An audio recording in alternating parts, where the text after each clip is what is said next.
आज सूरत थाने का जो फॉर्मल इंस्पेक्शन है वो करने मैं आया हूँ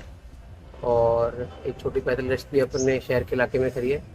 जैसे कि जब भी यहाँ पर आना होता है तो पैदल गश्त करके लोगों से थोड़ा सा मेल जोल हो जाता है और इलाके को समझने में भी सहायता मिलती है। उसी क्रम में आज यहाँ पर आना हुआ है और थाने का जो फॉर्मल इंस्पेक्शन होता है वो किया जाएगा। सभी कर्मचारियों से बात की जाएगी और रिव्यू करने के साथ साथ अगर किसी प्रकार की कोई कमी है, कोई समस्या है, उसका समाधान करने का भी पूरा प्रयास किया जाएगा। सर, जनता से भी कुछ बातचीत की गई है? हाँ जी, रास्ते में जो भी लोग थोड़े मिले उनसे बातचीत की गई है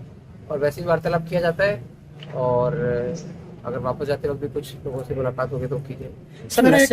19 जनवरी को बाजूवाड़ा गांव में अपनी EVR 216 के मुलाजिमों पर हमला किया गया था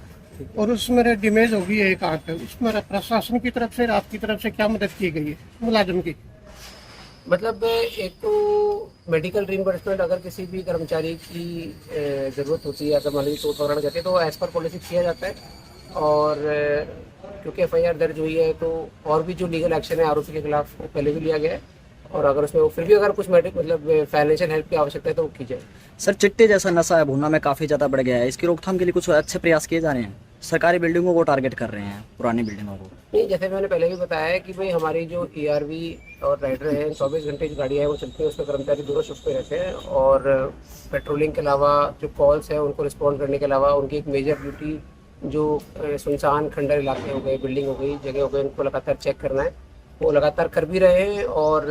मेरा मानना यह है कि भाई पहले से स्थिति बेहतर भी है, लेकिन आपने बताया उस पर और कड़ाई से कार्रवाई की। सर, ये अपना ये पुलिस स्टेशन बहुत पुराना है, आबादी बड़ी बढ़ गई है, आपके प्रयास भी चल रहे हैं, ये सदर थाना होना चाहिए यहाँ, इसको लेकर क्या चले? इसके रिगार्डिंग एक प्रपोजल भेजा गया हुआ है कि भूना में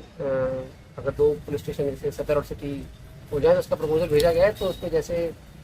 सरकार के स्तर पर संज्ञान लिया जाएगा, उस तरह से कार्रवाई होने लगेगी। सर, बुन्ना में अवैध कैफे और होटल बहुत ज़्यादा चल रहे हैं, सर इनकी रोकथाम के लिए कुछ प्रयास किए जा रहे हैं? इसमें मैंने पहले भी बताया है कि रेड वगैरह पहले भी कई हुई हैं और इमोरल ट्रैफिकिंग प्रिवेंशन एक्ट के अंतर्गत कार्रवाई भी हुई है और लगातार हम चेकिंग करते भी रहते हैं और हर महीने जो विभिन्न एसोसिएशन है उसकी मीटिंग में, जिसमें होटल एसोसिएशन, रेस्टोरेंट एसोसिएशन है, उनकी भी हम मीटिंग लेके उनको बताते हैं कि भाई इस प्रकार की चीज़ नहीं होनी चाहिए। आधार कार्ड लेने के बाद ही किसी को रूम अलॉट करना चाहिए और औचक निरीक्षण भी हम ऐसे प्रेमाइसेस का करते रहते हैं कि भाई वो रजिस्टर मेंटेन कर रहे हैं कि नहीं कर रहे हैं, CCTV कैमरा है कि नहीं है, एंट्री एग्जिट पे कोई व्यक्ति मौजूद है कि नहीं है। तो इस प्रकार की लगातार चेकिंग हम करते रहते हैं और अगर कहीं अनियमितता पाई जाती है तो नियमानुसार कार्रवाई अमल में लाएगी। सर, हम देख कि वीकली रेस्ट जो है, साप्ताहिक अवकाश सभी पुलिस कर्मचारियों को, अनलेस कोई बहुत ही इमरजेंसी की बात आ जाए तो बात अलग है, लेकिन सभी को साप्ताहिक अवकाश मिलता है और उसके अलावा भी अगर किसी को किसी प्रकार की कोई इमरजेंसी किसी भी प्रकार की आ जाती है तो उनको लीव प्रोवाइड कराई जाती है। और उसके अलावा जो भी कर्मचारी पुलिस लाइन में रहते हैं वहाँ पर सुविधाएं बहुत बढ़िया हैं, आप कभी भी खुद भी जाकर देख सकते हैं, मतलब कि बेहतर से बेहतर सुविधा प्रदान की जाए। जो लाइब्रेरी है पुलिस लाइन में वो भी बहुत बढ़िया है और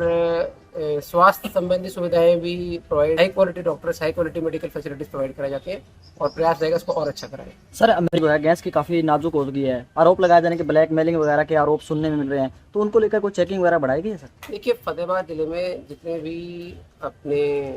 गैस बेस्ड जो गैस एजेंसीज हैं उस पर हमारी पूरी निगरानी है और ब्लैक मार्केटिंग वगैरह बिल्कुल भी नहीं होने दी जाएगी और ये भी सुनिश्चित किया जाएगा कि भाई जहाँ पर भी गैस एजेंसीज हैं वहाँ पर ऐसा नहीं हो कि भाई कोई ज़्यादा लंबी कतार लग रही है या किसी को असुविधा हो रही है या किसी के साथ बुरा बर्ताव किया जा रहा है या ब्लैकमेल किया जा रहा है। इस प्रकार की चीज़ों में हमारी पूरी निगरानी है और संबंधित विभाग जो DFSC साहब के अंडर आता है उससे हमारा पूरा कोऑर्डिनेशन है। जुड़े रहिए सच्चाई खाकी की न्यूज़ के साथ, जहां हम सामने लाते हैं वर्दी के पीछे की सच्ची कहानी। जय हिंद।